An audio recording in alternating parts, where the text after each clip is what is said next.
Media கிரிக்ஸ் viewers உங்க எல்லாருக்கும் ஒரு பெரிய வணக்கம். எஸ், இன்னைக்கான வீடியோ என்ன அப்படின்னா, எஸ்எஸ்வி ஜெய்ஸ்வால் T20 வேர்ல்டு கப்புக்கான ஸ்குவாட் அறிவிச்சப்போ எஸ்எஸ்வி ஜெய்ஸ்வால் பேர் வந்துச்சு இல்லையா? ஸோ எல்லாருமே ரொம்ப சந்தோஷப்பட்டோம். ஓகேப்பா, இந்த பையனுக்கு ஒரு நல்ல வாய்ப்பு கிடைச்சிருக்கு.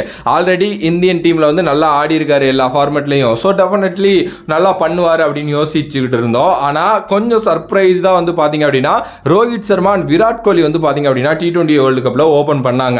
விராட் கோலிக்கு இன்னும் அந்த இது கிடைக்கல, ரிதம் கிடைக்கல. ஒரு ஓப்பனரா அவரால் வந்து பாத்தீங்க அப்படின்னா அது வந்து புல் ஆன் பண்ணவே முடியல. எஸ், என்னமோ பண்ணி பார்த்துட்டாரு, ஆனா அவுட் ஆகிட்டு போயிட்டே இருக்காரு. அவருக்கு அந்த நம்பர் 3 பொசிஷன் தாங்க நல்லா இருக்கும். ப்ரோ, அவர் தான் ஐபிஎல்ல பயங்கரமா ஓப்பன் பண்ணாரு அப்படின்னு கேட்டீங்கன்னா, ஐபிஎல் வேற, வேர்ல்டு கப்லாம் வேறங்க. வேற பிக்சர்ஸ், வேற கண்டிஷன்ஸ் அண்ட் நிறைய இருக்கு. ஓகே, ஸோ எஸ்எஸ்வி ஜெய்ஸ்வாலை திருப்பி இந்தியன் டீம் உள்ள கொண்டு வருவாங்களா?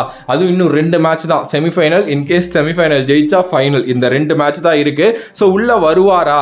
ஒருவேளை வந்து எதுக்கு வச்சிருக்காங்க, இந்த ஒரு இதுல எல்லாம் சொல்ற மாதிரி ஒதுக்கி வைக்கல, ஒளிச்சு வச்சிருக்கோம் இப்படிங்கிற கதையெல்லாம் இருக்கா அப்படிங்கிறத பத்தி கொஞ்சம் டீட்டெயில்டா பேசலாம். ஏன்னா ரீசெண்ட் டைம்ஸ்ல நான் ஒரு ஆர்டிகல் படித்தேன். எஸ்எஸ்வி ஜெய்ஸ்வாலை வந்து விளையாட வைக்கணும் தான் ஆசை, ஆனா வந்து விராட் மேல இறங்குறதுனால கரெக்டா அடுத்தடுத்த பொசிஷன் செட் ஆயிருச்சு. பிகாஸ் ஒரு ரிஷப் பண்ட் ஒரு நம்பர் 3 வந்து நல்லா பண்ணிட்டு இருக்காரு, சூர்யா ஒரு நம்பர் 4 வராரு, அண்ட் சிவம் டுபே நம்பர் 5. அது மாதிரி வந்து கரெக்டான ஆர்டர் செட் ஆயிருச்சு. இடையில அக்ஷர் பட்டேலையும் விளையாட வச்சே ஆகணும், குல்தீப் யாதவையும் விளையாட வச்சே ஆகணுங்கிற சிச்சுவேஷன்ல இருக்காங்க.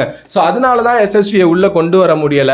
இன்கேஸ் எஸ்எஸ்வி உள்ள வந்தா அப்படியே பேட்டிங் ஆர்டர் எல்லாமே மாறும். நம்பர் 3 வந்து பாத்தீங்கன்னா லைக் விராட் ஆடணும், நம்பர் 4 வந்து ஸ்கை தான் வரணும்னு நம்ம நினைப்போம். ரிஷப் அப்போ மேலே கொண்டுட்டு வந்தது வேஸ்ட் ஆயிரும். ஸோ இது மாதிரி மொத்தம் எல்லாத்தையுமே டிஸ்டர்ப் பண்ற மாதிரி இருக்கும். அப்படிங்கிறதுனால தான் எஸ், ஃபெயில் ஆனாலும் பரவாயில்ல, விராட் தான் ஓப்பன் ஆடணும். அண்ட் எஸ்எஸ்வி ஜெய்ஸ்வால் வந்து இந்த வேர்ல்டு கப்புக்கு அவருக்கு வந்து பெஞ்ச் தான் அப்படிங்கிற மாதிரி தான் வந்து சொல்லியிருக்காங்க. அண்ட் காலையில் ஸ்போர்ட்ஸ் கேடால ஒரு ஆர்டிகல் ஒன்று படித்தேன். அந்த ஆர்டிகலில் மேபி செமிஃபைனலில் ஒரு இதுவாக வந்து எஸ்எஸ்வி உள்ளே வர்றதுக்கு நிறைய சான்சஸ் இருக்குது அப்படிங்கிற மாதிரி போட்டிருந்தாங்க.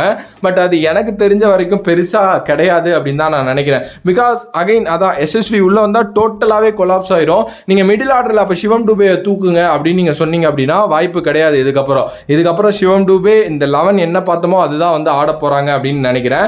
எஸ், பார்க்கலாம் என்ன நடக்க போகுதுன்ட்டு. அண்டு எனக்குமே ஒரு 1 or 2 மேட்சஸ்க்கு முன்னாடியே எஸ்எஸ்வி ஜெய்ஸ்வாலை உள்ள கொண்டு வந்திருக்கணும் அப்படிங்கிற மாதிரி தான் வந்து தோணுச்சு. ஆனால் இப்போ வந்து எல்லாமே இந்த எப்படி சொல்றது, கையை மீறி போயிருச்சு அப்படிங்கிற சுச்சுவேஷனுக்கு நம்ம வந்துட்டோம். ஸோ கண்டிப்பாக வந்து இதுக்கப்புறம் டீமை எந்த சேஞ்சஸும் பண்ணி கொலாப்ஸ் பண்ணிடக்கூடாது. அப்படி பண்ணாங்க அப்படின்னா அது ரொம்ப வந்து டேஞ்சராக மாறிடும் அப்படிங்கிறதுல எந்த ஒரு டவுட்டுமே கிடையாது. ஸோ எஸ்எஸ்வி ஜெய்ஸ்வால் இந்த T20 வேர்ல்டு கப்பில் அவருக்கு வாய்ப்பு இல்லை. அடுத்து ஜிம்பாப்வே சீரீஸில் அவர் ஓப்பனராக பார்க்கலாம். ஸோ உங்களோட கருத்து இதை பற்றி என்னவோ மறக்காம கமெண்ட் பாக்ஸில் கமெண்ட் பண்ணிட்டு, if you like the video, please like, share and subscribe to நம்மளோட கிரிக்ஸிப் சேனல்.